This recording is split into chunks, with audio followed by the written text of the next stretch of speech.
Pada saat live IG Bosman minggu lalu, ada beberapa hater mengatakan dengan menulis di komen, "Fuck Bosman," memaki dan menghardik. Tapi kita mah nggak baperan, seru-seru aja. Di sisi lain, banyak sahabat yang gerah. Di sini kita harus meluruskan. Dunia politik memang kental dengan istilah propaganda. Propaganda tujuannya adalah merubah mindset untuk melindungi kepentingan pejabat. Penting untuk merubah banyak mindset agar menyetujui tindakan mereka. Kalau ada yang tidak menyetujui, maka terbaik adalah dengan membuat mereka yang idenya berbeda tersebut dibenci. Kebencian itu sesungguhnya tidak ada. Kebencian itu harus ditanam. Ketakutan juga sama, tidak ada. Ketakutan itu harus ditanam. Itulah senjata buzzer.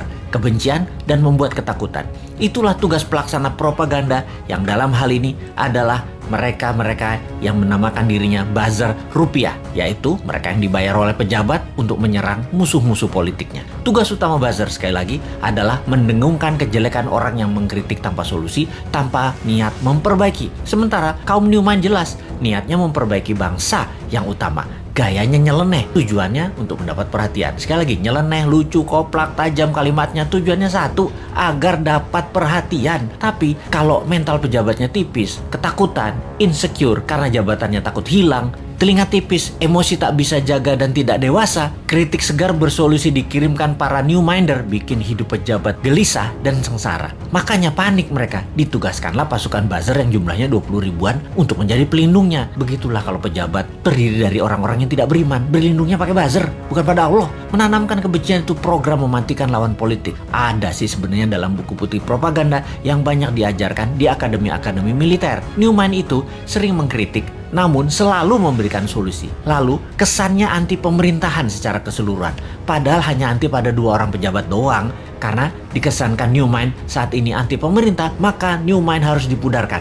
Siapa yang melakukannya? Yang melakukannya adalah penggemar pejabat penguasa saat ini yang kebanyakan berciri-ciri, yaitu minoritas orang tajir beragama minoritas. Nah, kalimatnya ya, maaf kurang ajar ya, tapi saya nggak mau basa-basi. Atau yang mayoritas latar belakangnya namun terkena propaganda yang akhirnya tidak menyukai sisi seberang yang di framing jualan agama ke Arab-Araban plus dibungkus budaya Arab. Maaf, sekali lagi kalimat Bosman ini kali ini vulgar. Daripada basa-basi mendem-mendem mau realitanya gitu. Jadi begitu berhasil menggiring opini yang menganggap Bosman anti pemerintah, maka otak bawah sadar banyak orang digiring lagi oleh buzzer. Digeneralisir, Bosman itu oposisi, pendukung kadrun, dan pendukung partai kalah perang, Demokrat dan PKS. Cara kerja buzzer menggiring opini masyarakat memang begitu dan berhasil hingga saat ini membelah bangsa Indonesia menjadi 2. Sangat berhasil.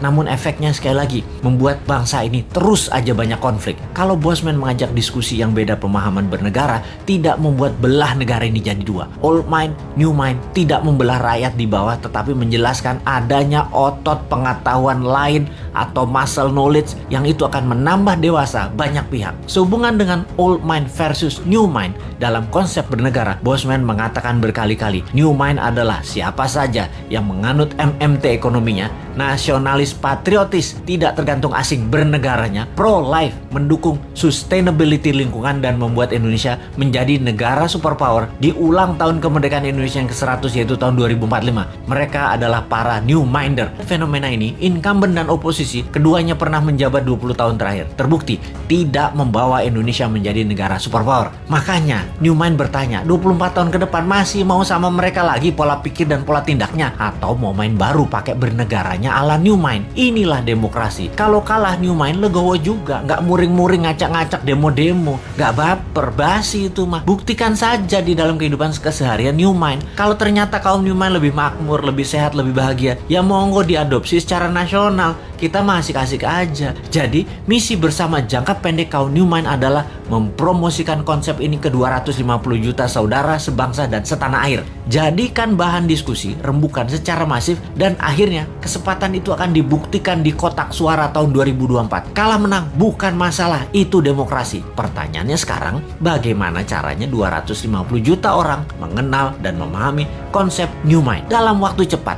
Urusan suka nggak suka itu nomor 2. Yang penting masuk dulu dan difahami. Ada saran nggak ya supaya Newman bisa sukses?